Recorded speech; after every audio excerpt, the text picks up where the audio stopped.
between metal and semiconductor. I'm not going to talk about insulator semiconductor interface because of the time limitation. Well, specifically ITO, I did some experiment ITO as a source and drain electrode, and we used pentacentral organic semiconductors. Well, probably I don't have to mention about these organic transistors because previous speakers already mentioned about it enough. Well, the thing is, we are expecting that organic transistors can be more economical than inorganic counterparts, and also it can be flexible. Right. And this schematic diagram shows the MOSFET based on single crystalline silicon. It is widely used in DRAMs or microprocessors and other silicon devices. Here you can see, I'm sorry.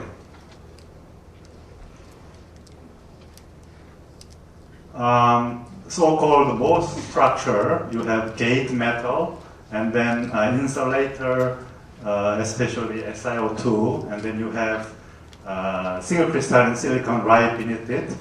And this transistor is like an electronic valve to control the flow of carriers. So by applying voltage on the gate, you can basically control the flow of charges between the source and drain. And this device is very well characterized, and we almost completely understand what is happening in that part. And especially the contact resistance is important between this metal and then silicon junction. And also this interface between insulator and semiconductor is also very important because the channel is formed right below this insulator. Well, that MOSFET was used in DRAM or microprocessors, as I mentioned. But these thin film transistors manufactured on glass is widely used in many applications, especially in display area. You know that amorphous silicon is used for notebook displays. So here the active layer is amorphous silicon, or sometimes it can be a polysilicon. And then this glass substrate is transparent. And you have a gate made of metals on the bottom of the device. And then you have a gate insulator, and you use silicon nitride for amorphous silicon TFTs. And the principle is the same as MOSFET. Basically, you control the flow of the carrier by the voltage applied on gate. And the current will flow between this source and drain through the amorphous silicon active layer. And this device is also very well characterized in terms of source-drain contact with amorphous silicon, and then also interface between insulator and then semiconductor. Well, if you compare the performance of these devices, single crystalline silicon, you can get a fastest speed. That's why you use it in DRAMs and other memory devices. And if you go down to polysilicon or amorphous silicon, the mobility will be degraded, but these are fast enough to be used in displays. Well, for amorphous silicon, we have mobility about around 1. And in organic counterparts, as far as mobility is concerned, the transistor performance approaches or even better than amorphous silicon. But I believe that there are many issues we don't understand right now. For example, the contact between metal and semiconductors, and also semiconductor and interface properties. In organic transistors, basically we are trying to use gate dielectric with some polymers, because you can just dissolve the polymer and then spin coat it on the surface. And for polymer, for organic semiconductors, we can consider polymers or some low molecular weight organic materials. And I believe that pentasene is most widely studied. And here I compared two structures for OTFT. This one is called bottom contact, and this one is called bottom contact. Each one has its advantages and also drawbacks. But in this structure, basically you deposit source and drain metal first, and then pattern it, and then later you deposit organic semiconductors. In this structure, you first deposit organic semiconductor first, and then deposit source and drain metal and pattern it.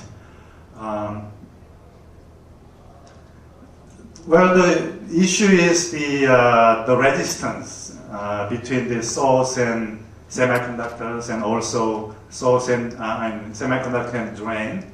But also there is a so-called channel resistance. So if you only think about channel resistance, the diagram is like this. And in fact, the channel resistance is through the semiconductor material, and it depends on the gate voltage, because depending on the voltage, the carriers will be drawn into the channel region, and the conductivity will change depending on the gate voltage. But if you add this source semiconductor resistance and then semiconductor drain resistance, the diagram will be like this. So when the transistor is operating, this total resistance is very important, because it determines the speed of the charge carriers, and also it determines the current you can flow through the device. Well, in the literature, there are some papers studying this resistance through the transistor. So you can split into this contact resistance and channel resistance.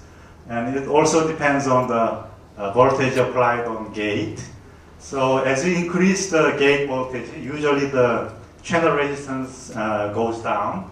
But here you can see that the contact resistance is quite high if you compare with the channel resistance. So the problem is, how can we reduce the contact resistance to improve the transistor performance? Well, people say that gold is quite good if you think about the contact between pentasene and the metal, because gold is quite inert. And then especially if you compare the work function of gold with Homo level and Lumo level in pentasene, here you can see that it's very close. So you have a very small barrier, so that the carriers can be injected pretty easy. But gold is not a material you want to use in mass production or in the real manufacturing environment, because it's quite expensive and there are other problems. So people are interested in ITO. It's a conducting transparent oxide, but well, it's a ceramic, but it has a appreciable conductivity. But if you compare the work function here, you can clearly see that the barrier itself is higher than gold. So when you make a transistor with gold and ITO, if you compare two devices, usually mobility goes down when you use ITO metal because of these problems. So in our lab, we used ITO, but tried to reduce the contact resistance by doing some cleaning techniques, or apply some insertion layers and things like that. So if you look at the literature again, there are many papers with gold as a source drain electrode, and then pentasene as a semiconductor. And these are the values shown in the literature. Usually when you use gold, the contact resistance is in the order of 1,000, 10 to the 3rd. And this one is still pretty high if you compare with MOSFET or other devices. Well, you can measure the contact resistance and also channel resistance by making transistors. But there is another method which is simpler than making transistors. And this method is called transmission line method. Basically, you pattern metal lines on the substrate, and then you vary the distance between these metal lines. And then you deposit semiconductor material here, and then measure current voltage characteristics between these two electrodes. And then when you plot this resistance as a function of the gap distance, this intercept will give you the contact resistance. Okay? Because if you look at this structure and then draw the circuit diagram, we have two contact resistance and then resistance through semiconductor material, which is given like this.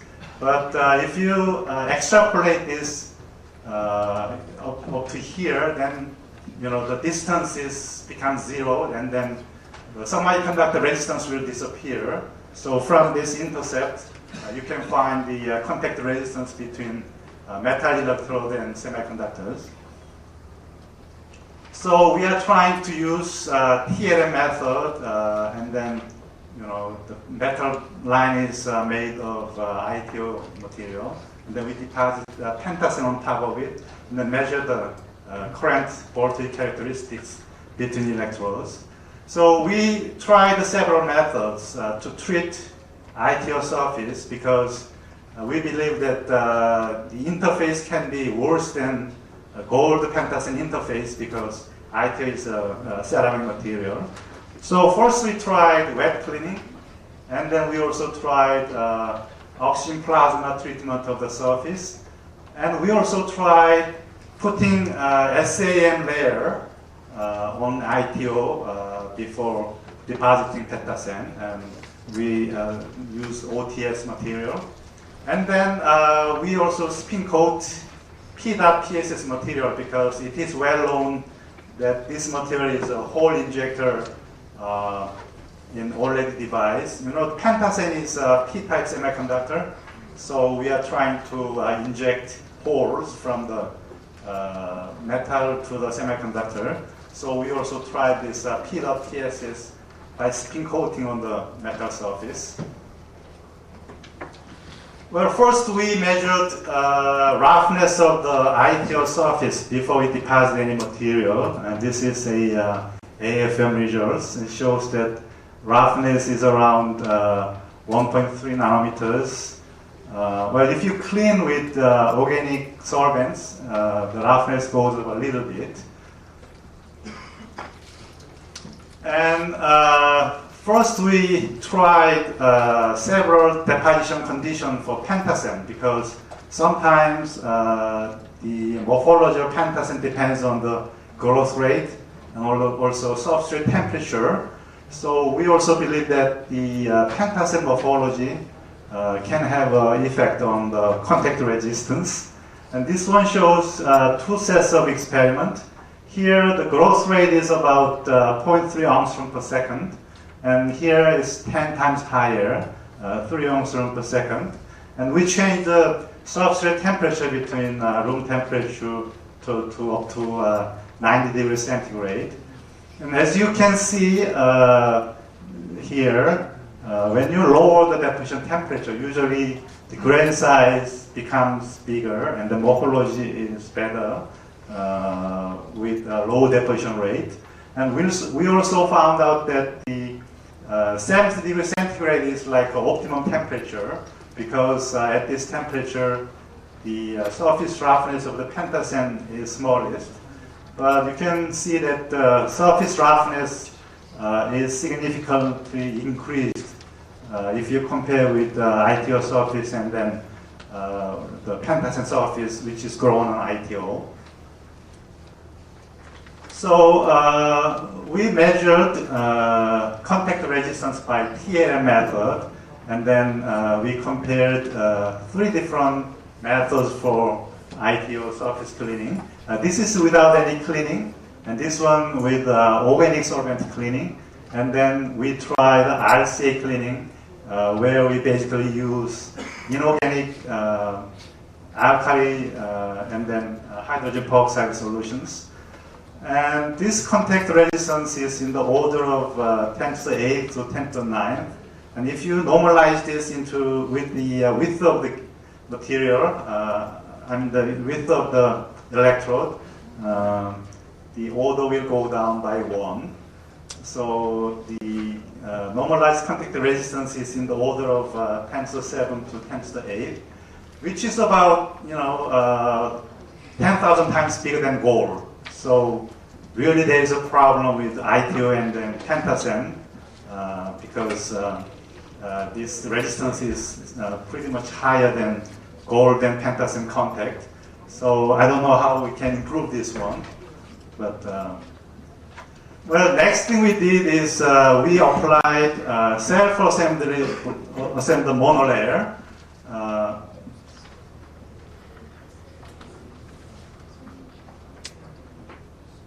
Well, I think most of you are familiar with SAM method or SAM molecule, but let me briefly summarize this. Well, this SAM molecule is basically a long chain of molecule. The aspect ratio is quite large. And then we manipulate two end groups. First, this head group will react on the surface to form a chemisoft layer, and then another functional group will be on top of the surface.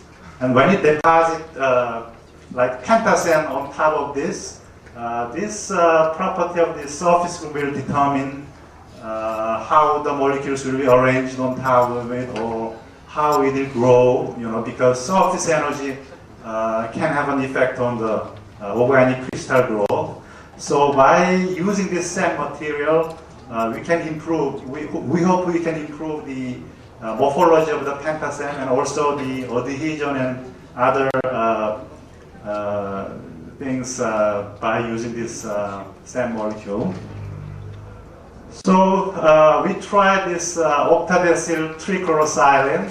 It's basically a hydrocarbon material with the silicon at the end, and then 3 chlorine attached on silicon. So first we cleaned the ITO surface and then tried to arrange OH on top of ITO, because then this one will react with OH on ITO and then form SAM layer. So first we did some organic solvent cleaning, and then later treat with ammonia and then H2O2 and rinse in water and then dry in nitrogen. So hopefully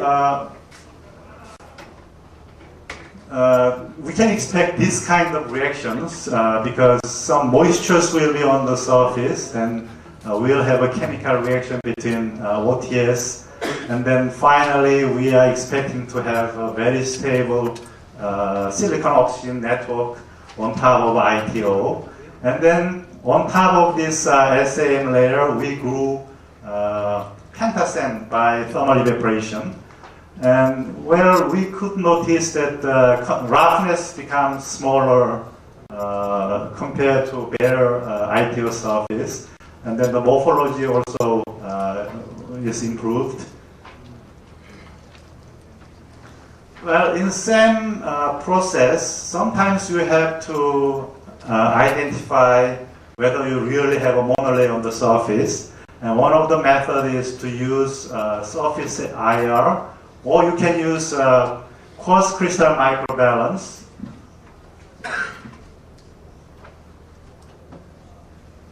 Because this quartz crystal microbalance can identify nanogram of material on the surface. So the principle is when there is a change on the crystal surface, this can be converted into the frequency change. So, well, usually quartz crystal microbalance, the surface itself is SiO2. So we just deposit ITO surface by sputtering. and then we can diagnose the mass change during the SAM process. So this one gives you the change in the frequency, in other words, change of mass as a function of time. So when you make a SAM, the concentration is very important. So this is the OTS concentration, and then immersion time is given here. Well, if you theoretically calculate the mass of the monolayer, it is about 303 nanograms, and the frequency change will be about 55 hertz. But at the first dipping process, we have about 578 nanograms. But when you clean this layer with toluene, soon you will get the monolayer formation, which is very close to this theoretical value. I'll show you the contact resistance value at the later stage in a table. And this one we treated the ITO surface with oxygen plasma. And here you can see the indium or other peaks shifted towards this way. So, we can say that the surface property will change. So when you treat the surface with plasma, what you can expect is the energy band diagram will change so that the barrier between this pentasem layer and then ITO metal will be reduced. So then we deposited the pentasem material. So if you compare the contact resistance value, the ITO surface treated with oxygen plasma, the value of the contact resistance will be reduced by order of magnitude. And the last process we used so-called P.PSS material. It is given as a solution. Then we can spin coat it on the ITO surface. And then since it's a whole injection layer, we can expect some reduction in the contact resistance. And after that, we deposited the pentasem material on this P.PSS material, and we noticed that we could get a smooth surface with P.PSS on top of ITO. As you can see, the roughness went down around 2 nanometer scale. So in summary, this table shows the contact resistance of various ITO surface treated with oxygen plasma or self-assembled monolayer or P.PSS organic layers. And if you compare the order here, this P.PSS layer will give you the lowest contact resistance in the order of 10 to the 6th. And also SAM layer, it could give you also 10 to the 6th order, but this value is a little bit higher. So by doing this surface treatment, we could lower the contact resistance from 10 to the 8th order to 10 to the 6th.